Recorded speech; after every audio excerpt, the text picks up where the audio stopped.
Olá, meus irmãos, a paz do Senhor. Que bom estarmos mais uma vez comentando sobre a nossa lição da Escola Bíblica Dominical. Estamos aqui diante de uma lição maravilhosa. Estou aqui diante desta lição que nós estamos tratando esse trimestre, que fala justamente sobre a razão da nossa fé. E a lição desse próximo domingo, justamente o dia 9 de julho, será uma lição que vai tratar sobre o único Deus verdadeiro e a criação. Obviamente é um tema teológico, é um tema onde a teologia chama de teontologia, que quer dizer theos, quer dizer Deus, onto, ser, logia ou logia, estudo. Então é o estudo do ser de Deus, teontologia, né? Ou doutrina de Deus. E dentro dessa questão da doutrina de Deus, esta lição ela vai trazer algumas informações pertinentes para todos nós. Espero que você, professor, você, aluno, tenha gostado desta lição. Certamente é uma lição maravilhosa para nós podermos refletir, meditar nas principais doutrinas da palavra de Deus. E na semana passada foi tratado sobre a doutrina das Escrituras, né, a bibliologia. E nessa oportunidade estaremos estudando, meditando, refletindo sobre a teontologia. Irmãos, é um tema muito vasto. Eu acredito que os irmãos podem adquirir muito mais informações extras. Eu estou aqui trazendo apenas algumas dicas para esse próximo domingo. Obviamente, nesse domingo, nós estaremos estudando uma lição onde ela começa falando de que Deus só existe um verdadeiro Deus. Ele vai falar sobre a questão do monoteísmo. Existe o politeísmo, de onde vem a palavra polis, quer dizer vários, né? Muitos. Então, existem muitas, apesar de existirem muitas religiões politeístas, obviamente, a Bíblia revela que a perspectiva verdadeira do entendimento de Deus é a ideia monoteísta, ou seja, que só existe um único Deus verdadeiro, um único Deus verdadeiro. E aí a lição até vai colocar que existem três principais religiões, o judaísmo, o islamismo e o cristianismo, que acredita justamente na existência de um único Deus. Não só por isso, mas porque a Bíblia fala também, nós devemos crer. Então, os judeus creem que só existe um Deus, os muçulmanos creem que só existe um Deus e nós cristãos também cremos que só existe um Deus, porque a Bíblia, tanto no Antigo como no Novo Testamento, assim revela que só há um Deus. Agora, atenção, você professor, é importante explicar para os seus alunos, com esse advento, com esse crescimento do islamismo, né? Religião dos muçulmanos, o islamismo, existe uma ideia equivocada que alguns pensam de que o Deus Alá do islamismo é o mesmo Deus do cristianismo, do judaísmo, o Jeová ou Yahvé. E isso não é verdade. Nós vamos começar a perceber pelos escritos sagrados do Islã, ou islamismo, né, o Corão, chamado de Al-Corão, o Corão, ele vai revelar algumas características do Deus Alá que não se coaduna com algumas características do nosso Deus, o Yahvé ou Jeová, revelado na Bíblia. Eu só queria citar dois casos. Por exemplo, um detalhe que o islamismo prega acerca de Alá é que o Deus Alá ele não é um Deus pessoal, ele não se comunica com a sua criatura, ele é um ser extremamente transcendente, está acima de tudo, muito acima ao ponto de não se comunicar com a sua criatura. Outro aspecto, um segundo aspecto do islamismo é a ideia de que nós não podemos chamar Alá de Pai. Isso seria impossível, chamar o Deus Alá de Pai. À luz da Bíblia, nós vemos que a Bíblia mostra, em primeiro lugar, que Deus é um Deus que criou todas as coisas, um Deus que se revela, um Deus que se comunica e que nós podemos nos comunicar com Ele. Em segundo lugar, é que a Bíblia mostra também que, para nossa felicidade, Deus é um Deus que nós podemos chamá-lo de Pai. O próprio Jesus orando, ensinando os discípulos a orar, ele vai dizer: Pai nosso que estás no céu, santificado seja o teu nome. Ou seja, o próprio Jesus ensina que nós podemos chamar o nosso Deus de Pai. Paulo vai dizer que quando fomos salvos, Deus nos deu um Espírito Santo, o Espírito que promove em nós a filiação diante de Deus, um Espírito de adoção, e através do qual, através do Espírito Santo, podemos clamar a Deus de Abba, Pai, que quer dizer papaizinho. Coisa maravilhosa. Então, o Deus Alá, pregado pelos islâmicos, pregado pelos muçulmanos, é diferente do Deus Yahvé ou do Deus Jeová. que nós, o Deus que nós pregamos, no Deus que nós cremos, ok? Então, continuando, dando sequência, há uma outra coisa aqui que eu queria pontuar para vocês, né? Existem 3 informações acerca de Deus que eu queria pontuar. A lição não fala, mas eu queria pontuar para vocês. São 3 ideias, dentre essas 3, 2 estão equivocadas e uma está correta.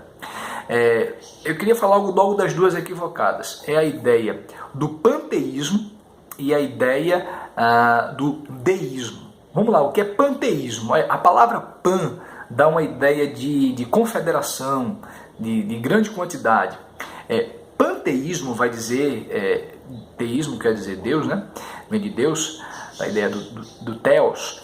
Então, o panteísmo, ele vai dizer que Deus é tudo e tudo é Deus.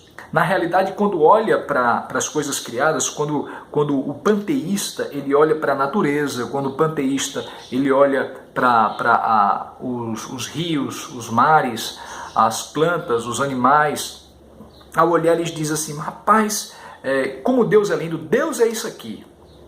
Para eles, Deus está fragmentado em tudo aquilo que existe. Deus não é um ser distinto, Deus é tudo que existe. Então, para eles, Deus está ali, ou não só Deus está presente, mas Deus é aquela rocha, Deus é aquela água, Deus é aquela árvore. É uma ideia equivocada, é fragmentar Deus em tudo que existe. Deus não é aquilo, Deus está presente, Deus mantém aquilo, Deus sustenta aquilo, Deus criou aquilo, mas Deus não é aquilo, é diferente. Então, na ideia panteísta, há um equívoco em dizer que Deus é tudo e tudo é Deus, em dizer que Deus está fragmentado em tudo aquilo que existe. É um grande equívoco. Já a ideia deísta é um outro extremo. O deísmo vai dizer o seguinte, não, as coisas existem, foi Deus quem criou todas as coisas, mas Deus está distinto dela. Existe a criação, existe o Criador. Aí tudo bem. Mas o que é que o deísmo vai dizer? Deísmo com D de dado. O deísmo vai dizer que Deus criou todas as coisas, está acima de todas as coisas, ok? Porém, para eles, Deus não mantém contato com as coisas que Ele criou. Ele está tão acima que Ele não pode manter contato. Ou seja, Deus criou tudo, deu corda e deixou as coisas se desenrolarem e Deus não sustenta essas coisas, Deus não intervém nisso. Então são 2 ideias equivocadas, a ideia do panteísmo, que Deus é tudo e tudo é Deus, a ideia do deísmo, que Deus criou tudo, não é tudo, Deus criou, mas está muito distante de tudo isso. Aí tem, obviamente, a terceira ideia, a terceira informação, que é a ideia do teísmo, com T de tatu. A ideia do teísmo é a ideia que nós vemos à luz das Escrituras, à luz da Bíblia, é uma ideia bíblica. O teísmo vai dizer que Deus criou todas as coisas, Deus fez todas as coisas, Deus está acima de todas as coisas, porém, Deus mantém contato e Deus sustenta todas as coisas. Notem bem, Deus criou, Ele não é os animais, ele não é os vegetais, Ele não é os minerais, Deus criou tudo, está presente, mas Ele está acima de tudo e governa, mantém contato sobre isso. Então é uma ideia equilibrada, bíblica, acerca da perspectiva de Deus, é a ideia do teísmo. Ou seja, o que a Bíblia vai dizer? Deus habita num alto e sublime trono, mas habita com o contrito de espírito. Então essa é a ideia teísta, é a ideia bíblica. Então você não precisa usar esses termos tão complicados, talvez, para os seus alunos, mas você pode dizer, olha, existe uma ideia que pensa que Deus é tudo, tudo é Deus. Existe uma outra ideia que diz que Deus criou exato, tal, mas ele está tão distante que não mantém contato. Mas a Bíblia diz que Deus criou tudo, Ele é distinto disso aí, ele é diferente disso, Ele está acima disso, mas Ele mantém contato com isso. É a ideia teísta, é a ideia bíblica acerca dessa questão. E aí a lição vai entrar, estou já terminando, a lição vai entrar num outro aspecto interessante sobre a criação de Deus. Obviamente, à luz da Bíblia, de Gênesis capítulo 1 e capítulo 2, nós vemos que foi Deus quem criou todas as coisas, os animais, os vegetais, o ser humano, os cosmos, os astros, foi Deus quem criou. Mas existem 2 ideias aí, 2 vertentes, que é a ideia criacionista e a ideia evolucionista. Elas colocam 2 perspectivas acerca da existência de tudo. A ideia criacionista vai dizer que um ser inteligente, uma pessoa, um ser inteligente, criou tudo, criou todas as coisas. A ideia evolucionista vai dizer, não, as coisas aconteceram, surgiram por acaso, através de milhões e milhões de anos de evolução, de partículas químicas e etc. e tal. Não vou entrar aqui em aspectos extremamente científicos, em terminologias, nomenclaturas científicas, mas basicamente o criacionismo vai dizer que um ser inteligente criou todas as coisas, na perspectiva criacionista, e na perspectiva evolucionista, as coisas passaram a existir de maneira por acaso, casualmente.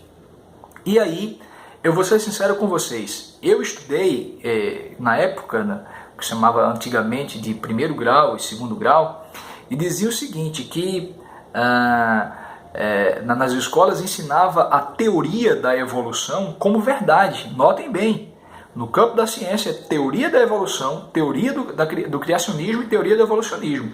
Mas nas escolas, até um bom tempo, eu acredito que ainda acontece em muitas escolas, ensina apenas a teoria da evolução e passa isso como verdade. Eles não dão a oportunidade de a gente escolher, olha, tem a perspectiva evolucionista assim e a criacionista assim, e você vê qual é que você se encaixa melhor. Não, eles já passam a ideia de que a evolução, a teoria de Charles Darwin, que é a seleção natural, a evolução das espécies, é a verdadeira, que as coisas foram evoluindo, que não houve a criação de um homem, que não houve a criação de um animal, mas que isso foi acontecendo através de uma evolução. É complicado. E eu quero dizer uma coisa para vocês, muitas vezes venderam a ideia de que o evolucionismo era algo científico e o criacionismo não. Cautelar.